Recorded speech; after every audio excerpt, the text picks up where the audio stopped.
Assalamualaikum warahmatullahi wabarakatuh. Konnichiwa minasan, hajimemashite, watashi no namae wa Putri Nazifah desu. Honjitsu no tema de Bali e ikimashita. Kita akan menjelaskan bagaimana mengungkapkan kesan terhadap suatu tempat ataupun makanan. Soshite doshitan desu ka? Kita akan mengungkapkan kondisi kesehatan tubuh kita. Dan materi terakhir ada email di HP. Silahkan simak. Baik, yang pertama kita akan berlatih mengenai kesan terhadap sesuatu, baik kesan terhadap suatu tempat ataupun kesan terhadap makanan. Kalimat yang mengungkapkan kesan berarti menggunakan kata kerja lampau, sama seperti bahasa Inggris. Di sini terdapat perubahan pada pola kalimat.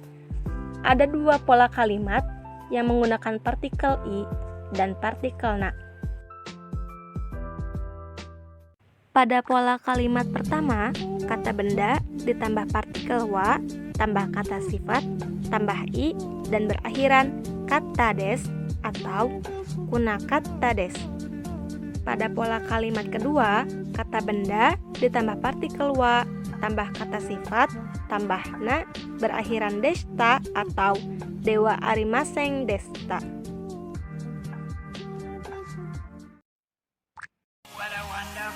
Bentuk lampau dari kata sifat untuk menyatakan kesan atau pengalaman yang sudah lampau.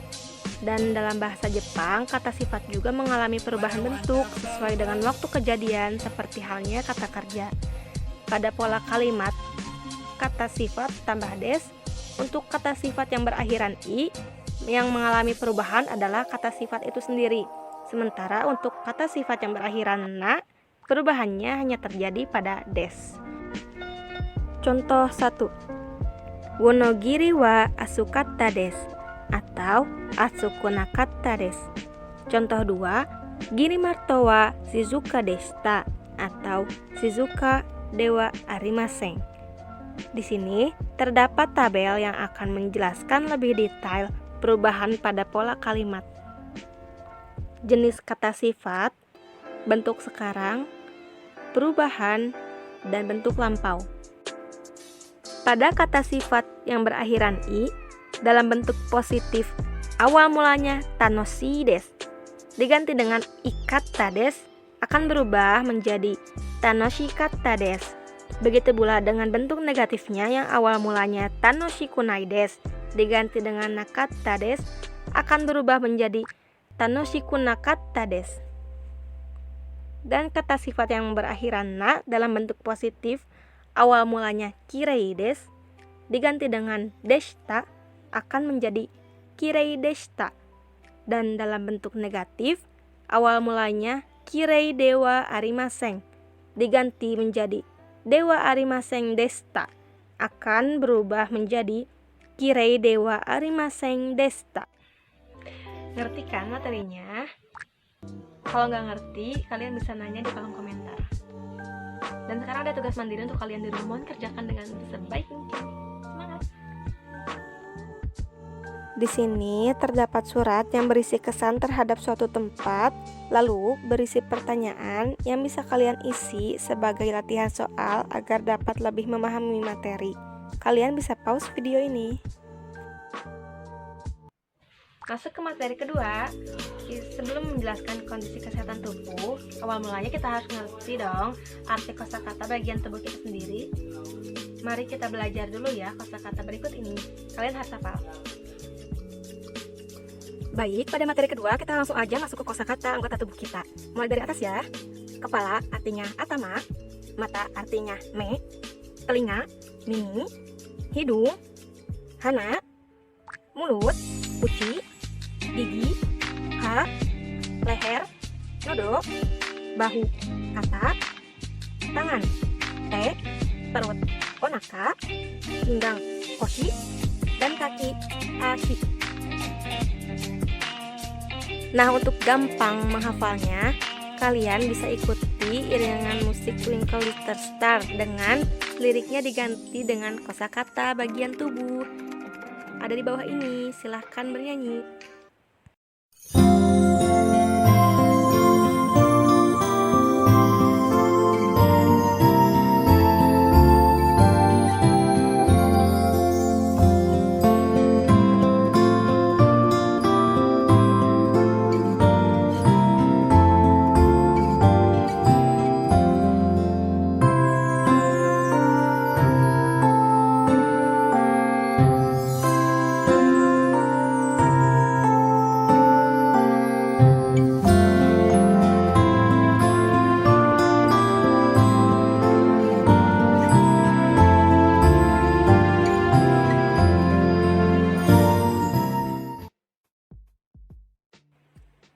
bagian selanjutnya, yaitu mengungkapkan kondisi kesehatan. Yang pertama ada sakit kepala, bisa diungkapkan dengan atama ga itai. Sakit perut atau lambung, onaka ga itai. Batuk atau sakit leher, nodo ga itai. Demam, guai ga yarui. Demam tinggi, netsu ga aimasu. Batuk, seki ga demasu. Flu, kaze o hikimashita. Cedera, kega o shimashita. Nah, dari kosakata tersebut ada catatan di mana nani-nani ga itai itu akan digunakan pada bagian tubuh yang sakit. Dan gu ai ga yarui adalah ungkapan sakit yang ringan.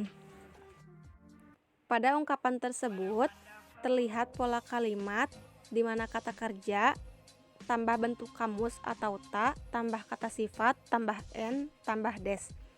Pola kalimat ini digunakan untuk menyatakan atau menjelaskan suatu keadaan. Untuk menyatakan masuk angin atau flu dan terluka, lazimnya digunakan dalam bentuk lampau atau bentuk ta, sehingga menjadi kaze o hikimashita dan kega o shintan deshita. Hanya dapat digunakan untuk menanyakan keadaan jika tampak perubahan pada lawan bicara. Contohnya seperti pucat, lemas, kesakitan, tidak masuk sekolah, dan lain-lain. Contoh, dou shitan desu ka? Sambil memegang kepala terlihat pusing. Lalu dijawab, atama ga itain desu.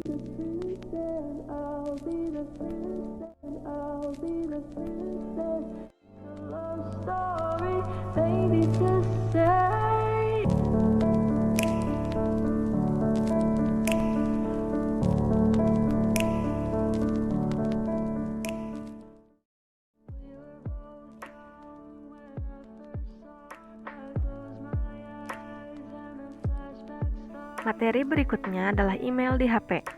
Gambar apakah di bawah ini? Ini adalah salah satu contoh huruf email di HP atau keitai. Email itu berbunyi, Ohayo, kyomo ii tenki da ne. Selamat pagi, hari ini cuacanya bagus ya. Ada huruf dan simbol-simbol yang dirangkai menjadi kalimat yang menarik. Bagaimana cara menulisnya? Perhatikan gambar berikut ini.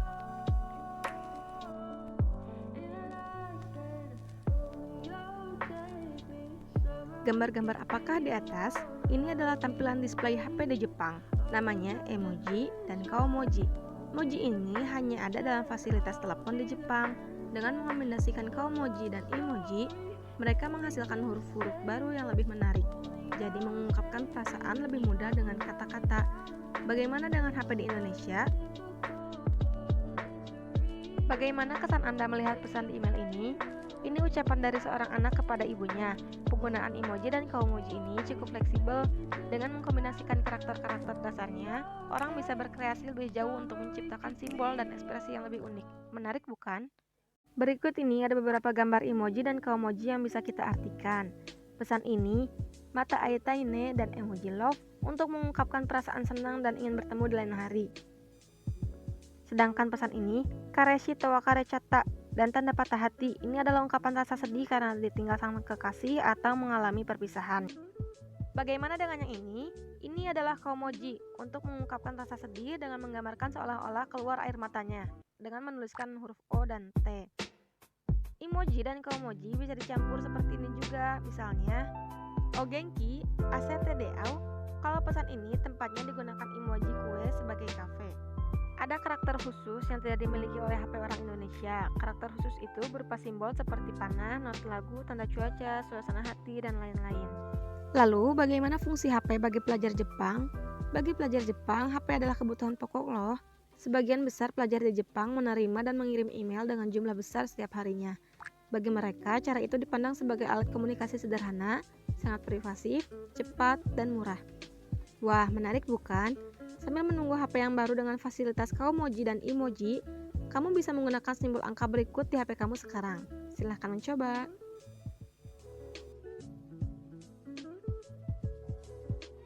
Ijo desu, watashi no happy wa kore de owarimasu.